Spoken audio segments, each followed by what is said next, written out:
Hello beer tubers, welcome to yet another beer review with me, Peter the Master of Puppets, and today we're on location at a bar called Wharf here in Oslo. I've been talking about that a lot, and in reviews, and we're also joined by Sting, a fellow beer blogger here in Denmark. He does blogs in the written form, in the text form. His blog is in Danish though, but for you Danes it's Tid on TV2, right? Yes. Yeah. So you can go check it out. And yeah, we were allowed to review the beer we brought. Actually, we just bought a beer to review in a collab with Sting, and it's the Hoppin Frog. It just showed up at the beer store today, so that's pretty lucky. But it's the Hoppin Frog barrel-aged BORIS Royale. And now, both me and Sting have had the regular BORIS. I don't know if you have. I don't think you have.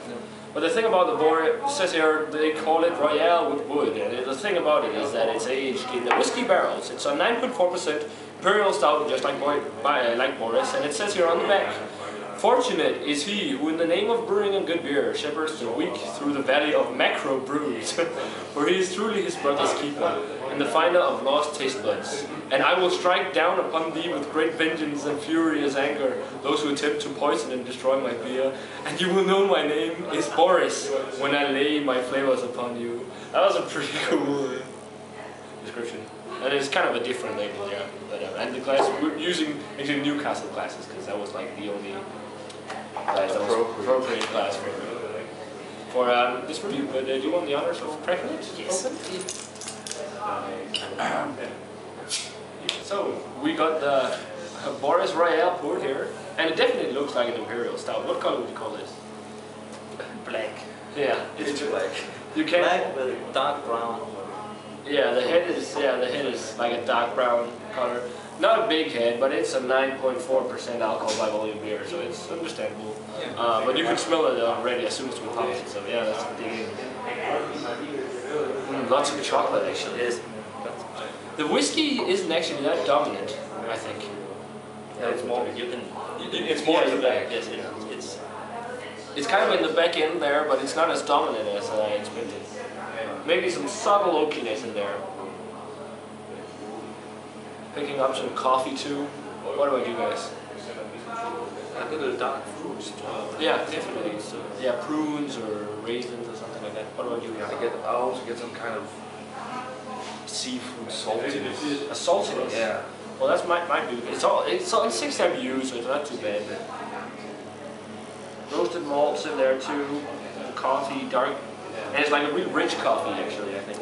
It feels like a rich coffee. Yeah. And you can definitely also smell that it's kind of like an oatmeal stout, because it's got that sweetness that you do get in oatmeal stouts. It smells really nice. Should we give it a taste? Let's do that. Sure. Cheers. Cheers.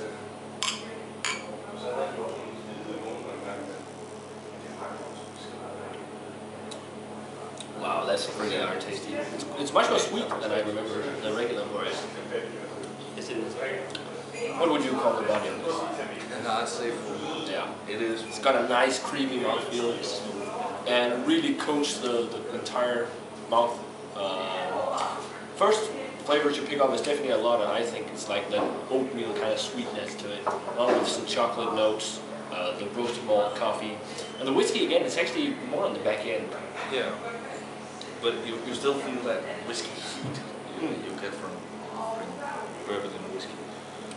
Yeah, it's a light oakiness in the back end too, like a woody type flavor. And actually the wood lingers more with the roasted malt, I'd say, in the background. What flavor? I think the whiskey comes at the end.